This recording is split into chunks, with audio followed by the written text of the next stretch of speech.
For me, it's either one or the other. And as you may have noticed, I am very anxious to share the pulpit today. So good morning. Welcome to the Unitarian Universalist Church of Eugene. My name is Heidi Gould, pronouns she and her, and I am this morning's worship associate. We gather in worship to find meaning and to live more deeply. Worship creates connections within, among, and beyond us, calling us to our better selves, calling us to live with wisdom and compassion. Whoever you are, whomever you love, whatever your image of the holy, we are glad you are here. If today is your first time with us, we'd love to get to know you. Right after the service, you are invited to join someone in the welcome room, which is at the south entrance. And if you're online, the link to our visitor form is being dropped into chat now. Starting today, during the 10 a.m. worship hour, we are opening a low stimulation and sensory inclusive room. During worship, the chapel, the room across the hall, will be a space for people who need less sensory stimulation. There will be natural or low light, fewer people, and less crowd noise. We will stream the service on the TV in the corner of the room, and you can retreat to that room at any time. Thank you for using this room respectfully and mindfully. And please also remember that our community is fragrance-free. This is part of our commitment to accessibility and inclusion. You may have noticed that we do not have a paper order of service, but you can use your phone to access a copy by scanning the QR codes throughout the building. There you will find names of authors and composers. You'll find the text to choir anthems and resources used in our service. Now, let's take a few minutes to greet our neighbors, especially those you don't know yet. Eli, will you come on down and light the chalice for us, please and thank you. We light the chalice, symbol of our Unitarian Universalist faith, with words from the Venerable Thich Nhat Hanh. In this quote, the Zen master uses the image of walking. Instead of changing the words, we encourage you to expand the idea in your mind to include rolling, moving, and other ways that humans travel. Thank you, Eli. People usually consider walking on water or in thin air a miracle. But I think the real miracle is not to walk either on water or in thin air, but to walk on earth. Every day we are engaged in a miracle which we don't even recognize. A blue sky, white clouds, green leaves, the black curious eyes of a child. All is a miracle. And now, let's say together the words of our mission, which affirm our shared purpose.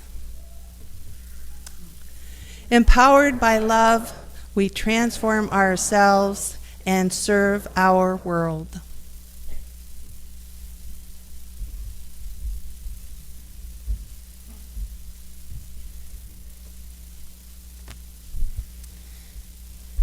Good morning. My name is Tina Dio, and I use she, her pronouns, and I'm your ministerial intern for this year. Ralph Waldo Emerson, the transcendentalist Unitarian, reminds us in his writings that the invariable mark of wisdom is to see the miraculous in the common. Today, we will be reflecting on this very subject. We will be reflecting on where and how the miraculous might be part of our everyday lives, or how our lives are even miracles in and of themselves. Where do you see the miraculous in your life? Is it a miracle or just a random occurrence that you ended up here in this church? Is it a miracle or just a coincidence that you have the pet or the partner or the family or the friends that you have? Is it a miracle to watch that one bird or that one squirrel outside your window or in the park? Is it a miracle you woke up today and can feel your breath? Is it a miracle that every fall the leaves change color and drop and then come back in the spring? Today, we all are invited into a deeper and fuller life as we reflect with wonder and curiosity at being able to see the miraculous in the common.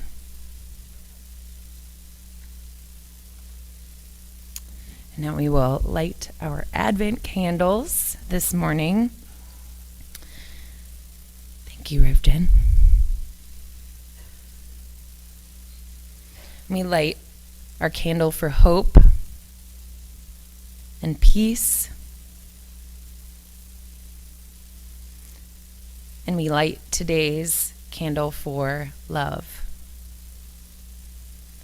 And during this third week of Advent, I invite you to reflect on these questions. How do I embody love when there is so much in our world that fuels bitter divisions among neighbors and even family? And what can I do to generate more love within myself, my family, and my community? I'm really excited, and so if you want to hear a story and want to grab a carpet square and sit with me, I would love to have an audience. Come on down. Don't make me all lonely up here.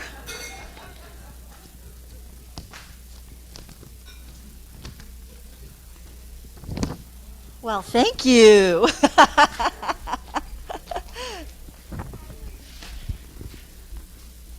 Hi, everybody.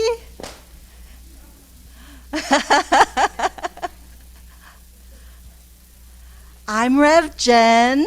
I'm really happy to see all of you. I love your Christmas sweaters. I've got a Christmas story for you. I guess I can take this off temporarily. So once upon a time, there was a congregation getting ready for the holiday season. They had put up all the greenery, and the children had decorated the tree. By the way, if you're missing our big tree that was over there, we had to move it because there was a big party in here last night. But we'll put it back, right, guys? So one night, just a few days before Christmas, something terrible happened. It had been raining so hard in the river valley that the roof started to leak, and then the water started to run down the walls, and then the plaster on the walls fell out, leaving this big hole right here up on the, well, pretend that we didn't have a screen, but yes, somewhere in a very important part of the church, there was this big hole in the wall. Not knowing what to do, the poor pastor went to the local thrift store to see if maybe they could find a wall hanging or a piece of art or something that could cover up this big hole. Well, tucked into the discount bin at the thrift store, the pastor found this beautiful big tablecloth that was embroidered with gold. It was the perfect size to cover that hole. And so they brought it back to church and hung it up, and there it was. You could never tell that there was any damage to that wall. So now it's noon on Christmas Eve. And just as the pastor was opening up the doors to the church, they noticed right outside there was an elderly lady standing at the bus stop. They called out, "Excuse me, but you know the bus won't be here for another 40 minutes. Why don't you come inside and warm up? It's so cold today." And so she followed the pastor inside, and it was nice and toasty in there, and they chatted. And she told them that she was on her way to a job interview as a nanny for a family that was actually part of that church. And so the pastor knew that family. And while they were talking, her gaze went up to the cloth on the wall. And she looked at it, and she kept looking at it, and finally she stood up and walked over, and she touched it and said, "This is mine. I made this." And then she flipped over another corner and found her initials that she had stitched in there. She was so excited.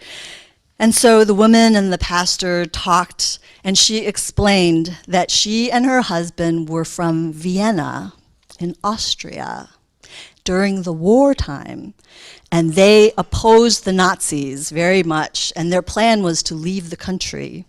But it would be safer if they left the country separately. So she went first by train to Switzerland, and then the plan was that her husband would come later and meet her there. But she never saw him again. She doesn't really know what happened to him, but she got word that he had been captured and he died in a concentration camp.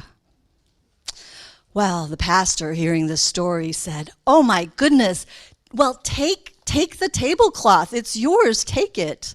And she said, "No, it would make me too sad." And she turned around and walked out to the bus stop. Well, later that night, since it was Christmas Eve, people started coming in to fill the church. And one of the people who came was the local jewelry shop owner. And as soon as he saw the cloth, he said, "You know, that looks oddly familiar. I think I know that cloth, because many years ago, my wife and I, we lived in Vienna. We held such beautiful parties, and that cloth was on the banquet table." The pastor became suddenly very excited, and he told the jeweler about the woman who had come to church earlier that day. Could it be, he wondered, could it be her? Could she still be alive after all these years? So the next morning, early on Christmas Day, the pastor called the family who had interviewed her for the nanny job, and they got her address. And so the jeweler and the pastor got into a car and drove to the house, and this couple, who had been separated through so many sad Yuletide seasons, were finally reunited. Now, think about this. If that rainstorm had not caused the hole in the wall, and if someone else had bought that thrift store tablecloth, and if that woman hadn't been standing at the bus stop at the exact moment that the pastor opened the door that day, if only her long-lost husband hadn't coincidentally been a member of that same church, the couple may have never found each other. So what do you think? Was this a miracle? I'm going to let you ponder that while you go off to your classes. As always, you can stay here for the rest of the service if you want, whatever you want to do, whatever you want to do. And if you're new to us, and if you have a child 5 or younger, please follow the teachers out to their classrooms for this first time with us. Thank you so much. If you didn't have a chance earlier in the service to visit our Joys and Sorrows table, you may do that now. You can place a stone in water. You can write in our book. You can light a candle. Those are rituals of celebration or of sorrow. Will you join me now in a posture of prayer or meditation? Sink down and root yourself into the nourishment of the earth, while at the same time lifting yourself to the stars that gave you birth. Relax as though you were a bud resting on a branch, waiting for the right time to open. Breathe in peace. Breathe out love. There's so much to celebrate this season.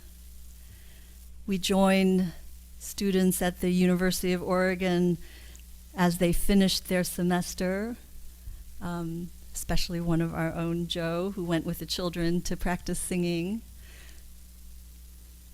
We are so happy that Eli is feeling better.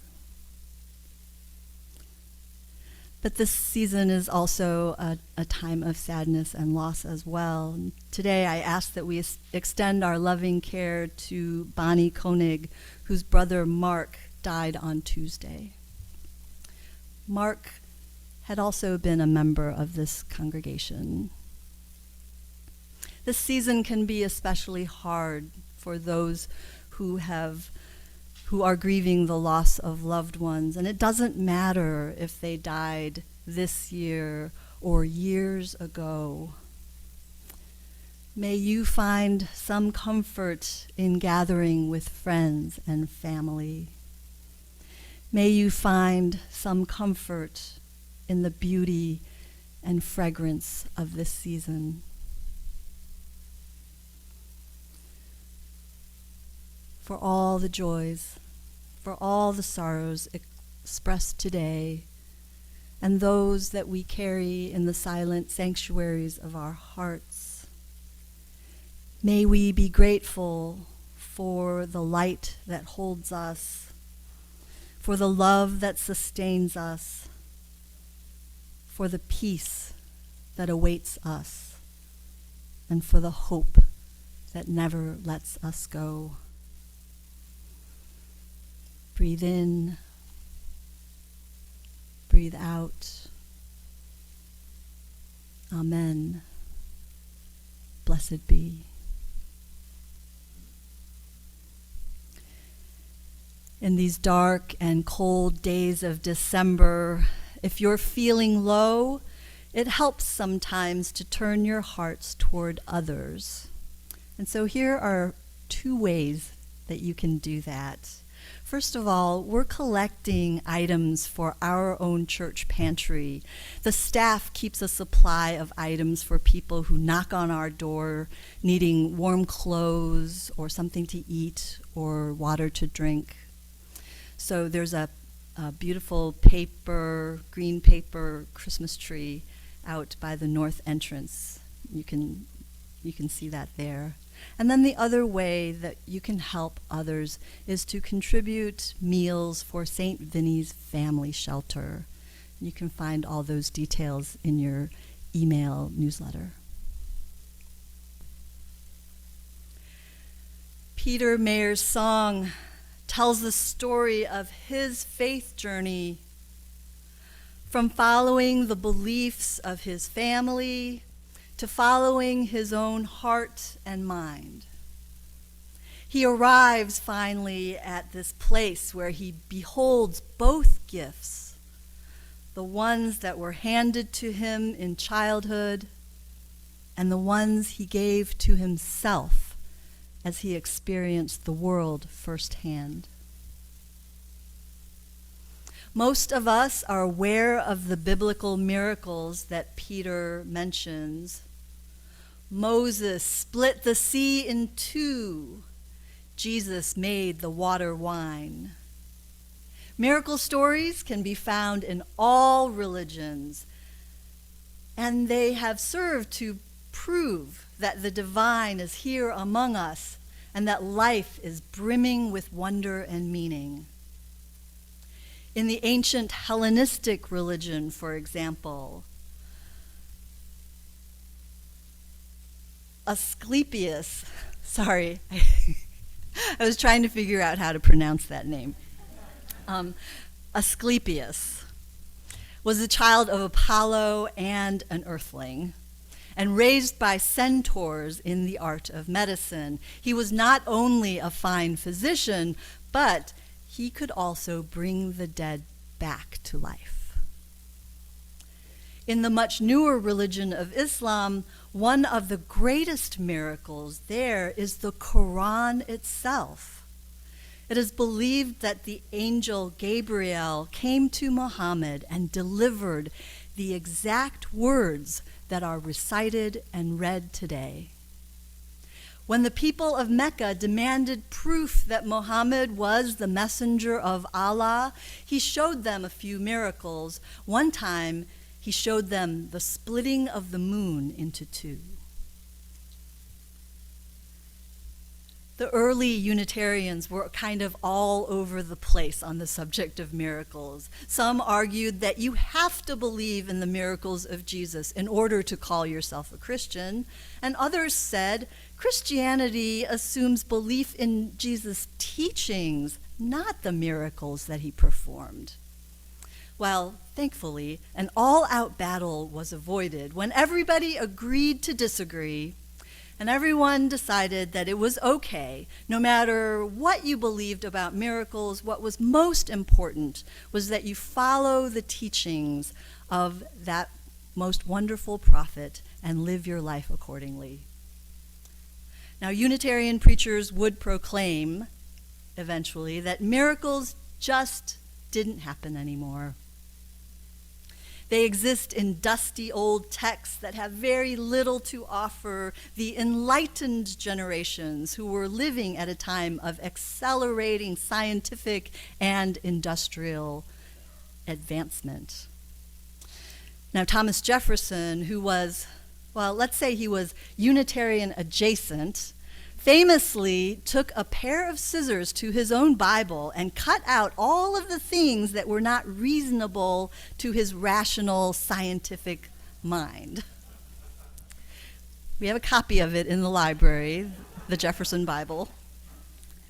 Now, if we define miracle as an event that occurs outside the bounds of the laws of nature, something that cannot be explained by science, then okay, miracles don't happen anymore, at least not in the way that the ancient texts describe. As a child, Peter Mayer remembers feeling sad about this. And it is kind of sad, isn't it? To let go of the magical beliefs of childhood. For the little ones in our lives, we don't want this to happen too fast. And so we do all kinds of silly things to keep that magic going for as long as they'll let us. Peter grows to understand that wine from water, yes, it's an amazing trick, but what is more amazing and astonishing is that anything exists at all. Last week, the worship team, led by Sharon Roberts, offered a beautiful meditation on our cosmic creation story.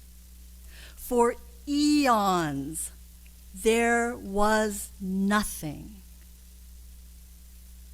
except for a tiny speck of probability. And then, boom, there was everything, all at once. A miracle? Proof of a divine plan? A cosmic coincidence?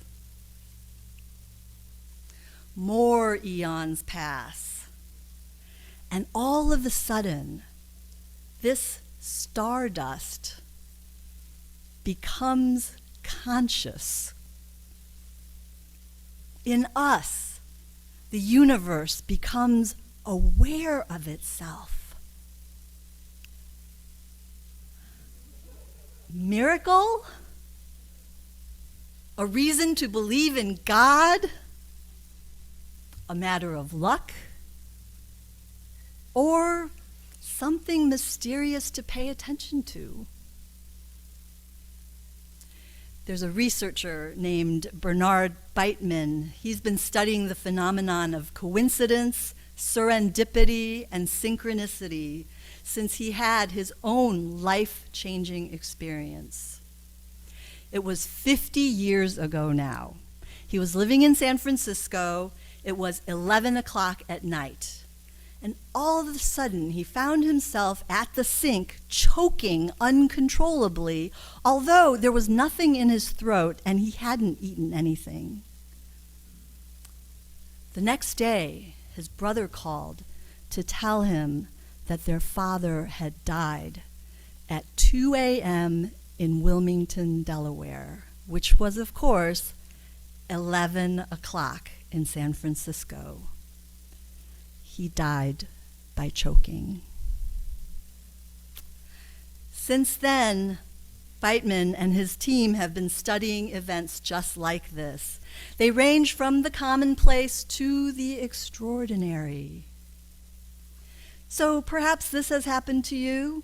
You're thinking about someone, and all of a sudden the phone rings, or you get a text, and it's them. Or there's a 30-car pileup on I-5, and you happen to be the 31st vehicle. Or you run into someone you haven't seen for 30 years in the most unlikely place. When this happens to us, it feels like a miracle because we say, wow, what are the odds? Whoa. What are the odds that this could be happening to me at this time, this place, right now? It feels extraordinary. But you know, if you pull back, if you pull way back and remember that there are 8 billion people on this earth, and there are trillions of intersecting events, even when the odds of something happening are very long, when you have a sample size that big, it's not surprising that things like this will happen. But then, you know, you hear about these really amazing things, like real head scratchers, and you're like, oh, I don't know. Even with those large numbers, this is quite extraordinary. So here's a story that comes from the Minnesota Center for Twin and Family Research. So these twins were adopted by 2 separate families when they were only 4 weeks old. When they later reunited as adults, they realized that their lives had a lot of similarities. They had both been named James by their adopted parents. They both were married to people named Betty. They both had been divorced to a woman named Linda, or from a woman named Linda. They both had adoptive brothers, both named Larry, and they both had pet dogs that they had named Toy. Both vacationed in Florida within 3 blocks of each other.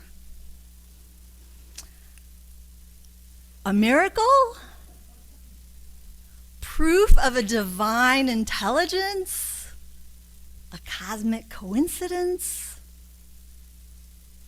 Is there any meaning to make from these experiences and these stories? Or is life simply a random jumble of events? Now, for those of you who believe that a divine force directs all events and activities, coincidence and synchronicity are evidence of a loving, benevolent power that desires the best for us. But for you who don't believe in that kind of divine intervention, there is yet some mystery, some sense of mystery and wonder that delights the soul and lifts the heart. Because human beings are not just stardust that has become conscious. We are meaning-making creatures that yearn to take a story like the tablecloth story and let it change our hearts. Let it infuse hope into our lives. When the 19th century Unitarians declared that miracles don't happen anymore, Emerson, who had left the ministry because the church had become dry and lifeless, said, "Wait a minute. Miracles have ceased? Have they indeed? When did this happen? They had not ceased this afternoon when I walked into the wood and got into a bright, miraculous sunshine in shelter from the roaring wind." Peter Mayer echoes this conviction, singing, "So the challenging thing becomes not to look for miracles, but finding where there isn't one." The world is astonishing in its beauty and its delicious aliveness. Yes, it can be dreary, especially this time of year. And yes, it can be dangerous and sad and infuriating. But life here on earth is so responsive to our care. We put out seed for the birds, and they return the favor with iridescent colors and song. We bury daffodil bulbs all around the church grounds, and in the spring, earth will care for our aching hearts with bright yellow buds. The animals we live with respond to our love and the food that we offer. The people we encounter respond to our kindness and to our blessings. The earth is drenched with aliveness. And so how can we say there are no miracles? May it be so. Amen, and blessed be.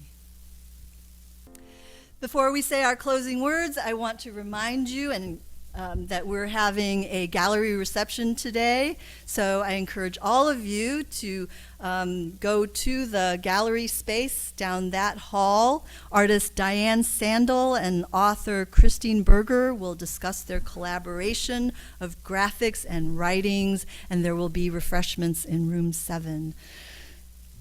So let's say our closing words together.